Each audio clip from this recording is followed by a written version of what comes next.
I'm very, very touched by this.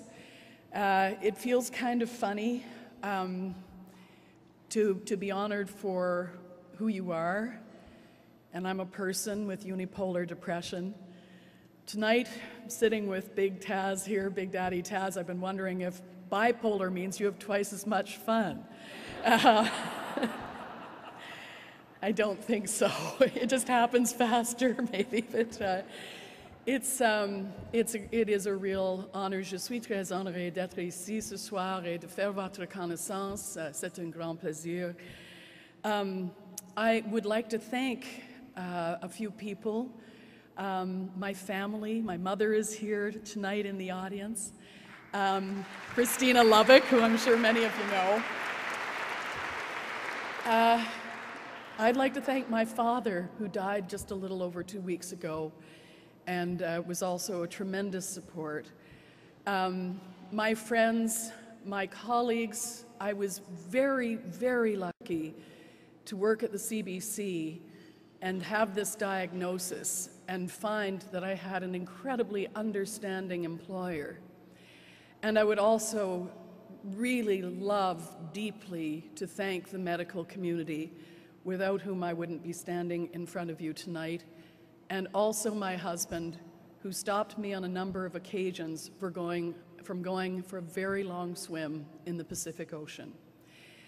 You may be wondering, if you listen to me on the radio, how can that voice that sounds like Mary Sunshine, the person with the smile in her voice, sit on the radio day after day and talk to other people if she's depressed?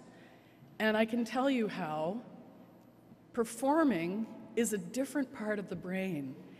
And going into that studio was a world I knew, a world that was very comfortable to me. It was like putting on a great old sweater and just, being able to take a deep breath and proceed in a way I understood. You may have noticed, if you were a regular listener to Sounds Like Canada last season, I was taking more and more time off work, and it was because of depression. And I found it was just very, very hard to make a commitment to a daily radio program. So I'm now a weekly show host, or that is, I have a show that is on weekly. I hope I'm not weekly. And I'm interviewing writers of fiction and nonfiction, and mental health is still very important to me on this program. For example, last week I spoke with Miriam Taves, who has just written a new novel in which another of her characters has mental illness, bipolar disease in fact. And we talked about her father who had committed suicide successfully in 1998, and how that was a part of her world, and it's a part of her thinking every hour of every day, and so it would be a part of her character's world.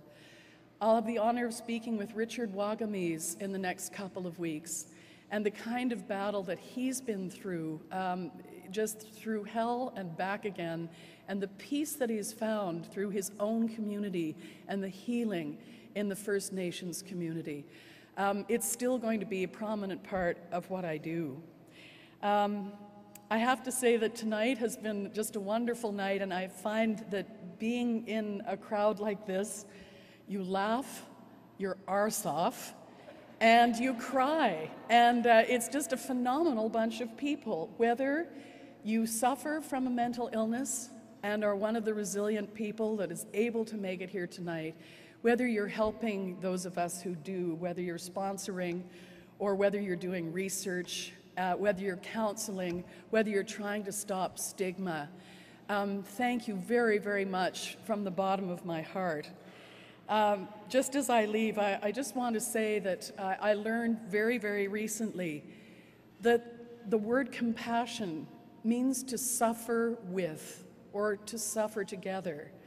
And that's what this country is about, actually. I believe this is the most compassionate country in the world. And when it comes down to it, compassion means I am you and you are me. And I thank you. Merci. Nakomek.